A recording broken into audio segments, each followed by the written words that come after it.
Para pemimpin negara G7 yang terdiri dari Kanada, Perancis, Jerman, Italia, Jepang, Inggris, dan Amerika Serikat sepakat untuk mendukung Israel dan menyatakan Israel memiliki hak untuk membela diri.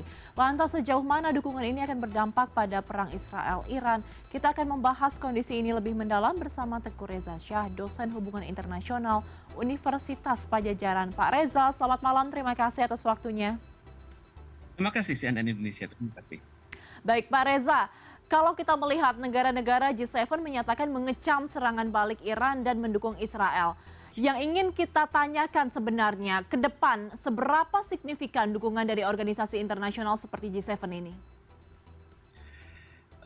Mereka memang solid ya, Kanada, Perancis, Italia, Jepang, Amerika Serikat, dan European Union, itu solid ya.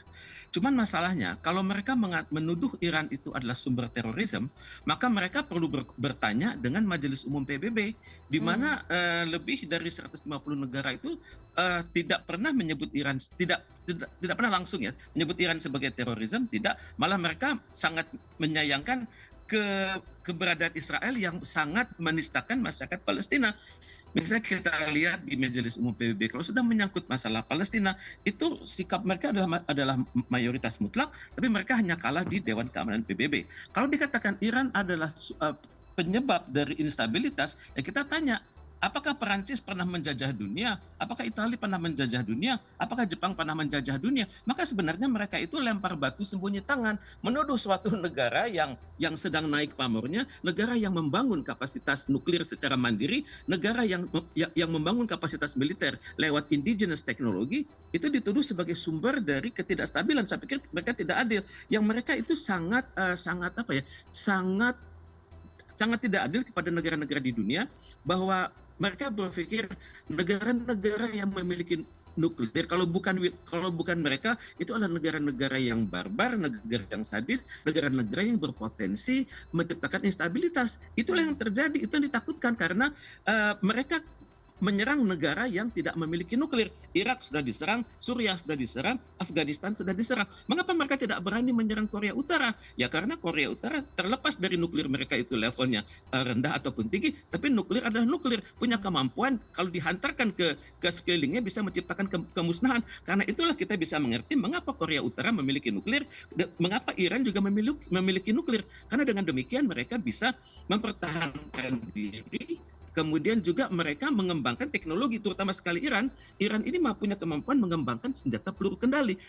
Peluru kendali yang digerakkan secara terus-menerus ternyata bisa meluluh lantakkan Israel. Dan ini yang Israel khawatirkan, kalau perang ini berlangsung lama dan Amerika Serikat tidak mendukung dan juga Uni Eropa tidak mendukung, maka kemampuan mereka bertahan sudah terbatas. Apalagi teknologi seperti Iron Dome, Sling itu ternyata sudah banyak memiliki kelemahan. Dan di sinilah Iran sedang naik daun. Jadi dalam hemat saya, Amerika Serikat kalau tidak hati-hati, dia menggali kuburannya sendiri di Timur Tengah. Karena di Timur Tengah ini banyak sekali pangkalan-pangkalan militer Amerika Serikat dan sudah ditarget oleh Iran. Misalnya pangkalan militer Amerika Serikat di Timur Tengah itu terutama sekali di Qatar, Bahrain, Kuwait, Uni Arab Emirat, itu semuanya berada dalam jarak yang bisa ditempuh lewat peluru kendali Fateh 110 dan Fateh 113. Dan di base itu pangkalan militer angkat bersenjata AS yang terbesar, itu pangkalan udara terbesar di Timur Tengah yang berlokasi hanya 775 km dari Iran. Dan ini bisa jadi merupakan sasaran dari peluru kendali Khalil Fars dan Zoher. Bahrain itu merupakan pangkalan laut, itu berjarak 1.200 km dari Teheran. Itu dapat diledakkan dengan peluru kendali Shahab dan Resvan. Jadi Amerika Serikat kadang harus hati-hati berhadapan dengan suatu negara yang sangat solid, yang taat pada pemimpin, dan yang berlaku di sana adalah marja'i taklid. Apa kata pemimpin kami akan taat. Jadi kalau mereka bermain-main juga dengan Iran dan melibatkan negara lain, kalau Israel mencoba melibatkan negara lain, itu berbahaya. Karena kita lihat kita perhatikan Rusia sudah semakin tegas, China juga semakin tegas. Kemudian kita juga perhatikan bahkan Pakistan mengatakan kalau Iran diancam dengan senjata nuklir, maka kami tidak sungkan-sungkan akan mengarahkan nuklir kami kepada Anda. Jadi yang kita khawatirkan saat ini adalah perang ini semakin meluas, melibatkan kekuatan-kekuatan lain di dalam dan luar kawasan. Dan untuk itulah kunjungan Presiden Prabowo Subianto ke Rusia saat ini menjadi sangat makin penting. Oke, baik Pak Reza, tapi begini, yang membuat kita kecewa karena alih-alih menjadi juru damai, Forum G7 justru memperkeruh suasana karena seakan-akan ada standar ganda yang ditetapkan, menyerukan deeskalasi dan stabilitas di Timur Tengah, tapi justru mengatakan bahwa Iran menjadi sumber teror dan tidak boleh memiliki senjata nuklir. Dan Iran pun merespon hal ini dengan sangat keras begitu. Apa menurut Anda, analisa Anda, dampak langsungnya pernyataan ini terhadap konflik di Timur Tengah? Mereka mencoba mengalihkan isu ya, bahwa dikatakan Iran itu menjadi sumber teror ya. Karena yang sebenarnya yang teror itu siapa begitu. Definisi teror secara hukum internasional itu sangat abu-abu. Teror itu kan kemampuan menghancurkan lawan, menciptakan kekuatan, menciptakan ketakutan dan menumbangkan pemerintahan. Itu antara lain salah satu teori kan. Tapi kan selama ini yang seringkali menumbangkan pemerintahan asing itu kan Amerika Serikat. Kemudian kita lihat sekarang misalnya Perancis juga semakin takut karena wilayah Afrika yang sebenarnya merupakan wilayah binaan dia malah semakin dekat kepada China lewat Belt and Road Initiative. Dan itu Iran akan bagaimana? Saya pikir yang dilakukan oleh Iran sekarang adalah memantapkan ketahanan nasional dia, dan dia sedang percaya diri di mana mereka melihat bahwa perang ini sudah akan menciptakan revolusi baru di kemudian hari, di mana pesawat-pesawat yang super canggih tersebut ternyata tidak kebal dari serangan-serangan peluru kendali, dan juga pertahanan dari Iran yang mengandalkan teknologi domestik. Jadi kalau G7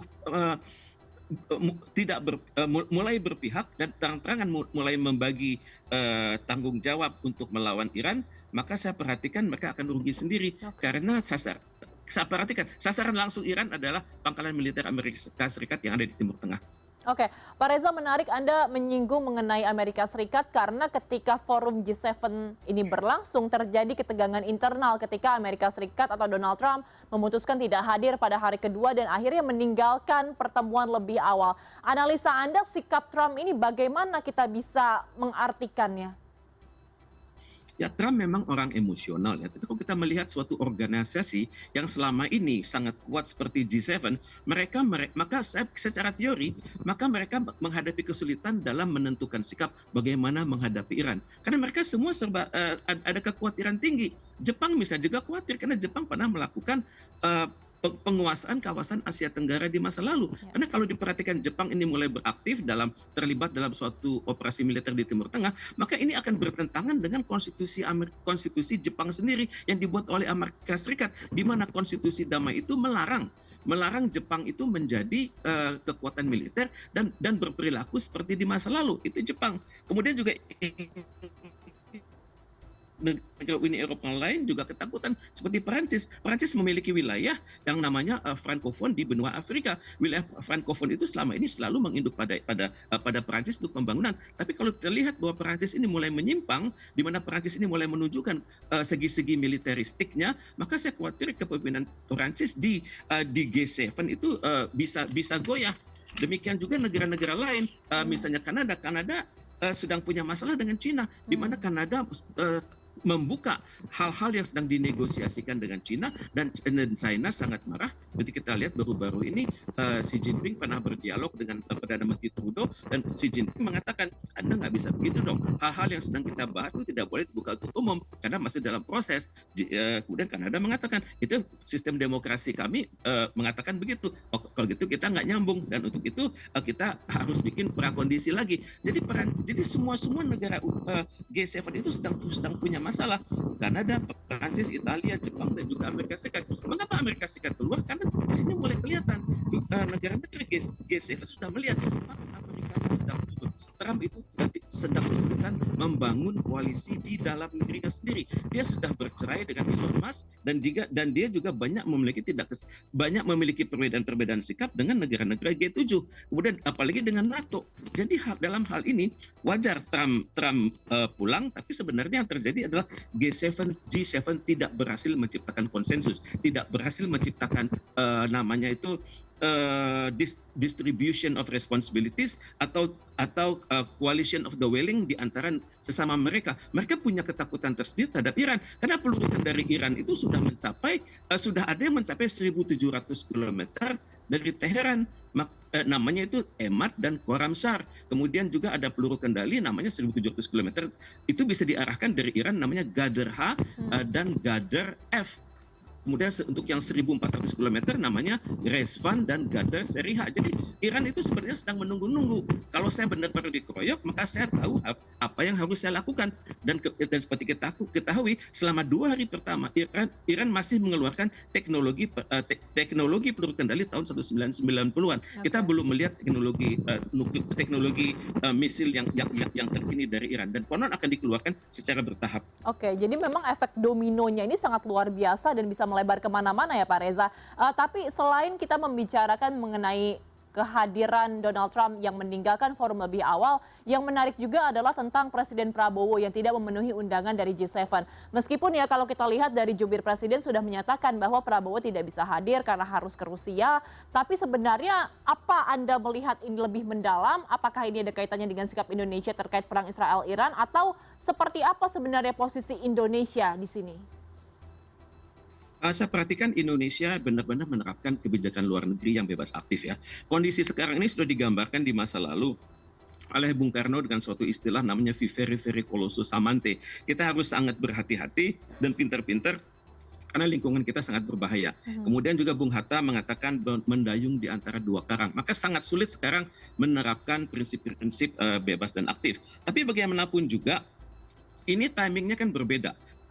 Pertama, undangan dari Rusia kepada Indonesia itu sudah disampaikan oleh Putin secara langsung, kemudian disampaikan juga lewat 2 orang utusan khusus yang sangat senior dari birokrasi Rusia.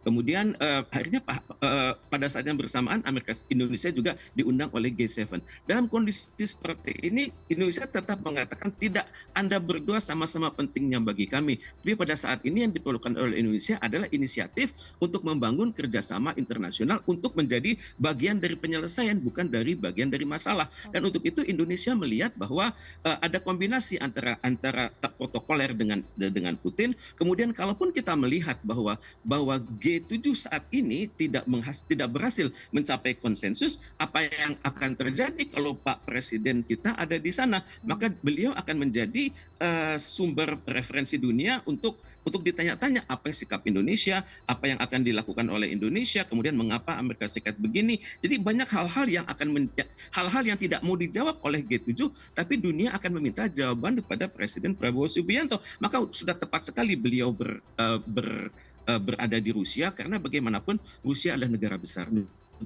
Rusia itu berpotensi kembali menjadi adik kuasa dan Rusia ini memiliki peranan yang besar di dunia. Dia sudah diasingkan oleh banyak negara, tapi dia tetap bertahan. Dia malah membangun dengan China namanya Shanghai Cooperation Organization. Maka datang ke Rusia berarti juga memperkuat pijakan Indonesia untuk Shanghai Cooperation Organization. Di situ ada Rusia, ada China, ada Kazakhstan, ada Uzbekistan, ada Kyrgyzstan, ada Tajikistan. Mereka negara selain China dan Rusia itu berpotensi menjadi pasar baru bagi produk-produk Indonesia. Baik, kita akan terus memantau bagaimana eskalasi dari Israel dan juga Iran. Kita juga akan melihat apakah ada jalur diplomatik yang bisa ditempuh ke depannya. Terima kasih atas analisa dan juga insight Anda, Pak Teguh Reza Syah, dosen hubungan internasional Universitas Padjadjaran. Pak Reza, terima kasih sekali lagi. Selamat malam, sehat selalu Pak. Terima kasih, selamat malam.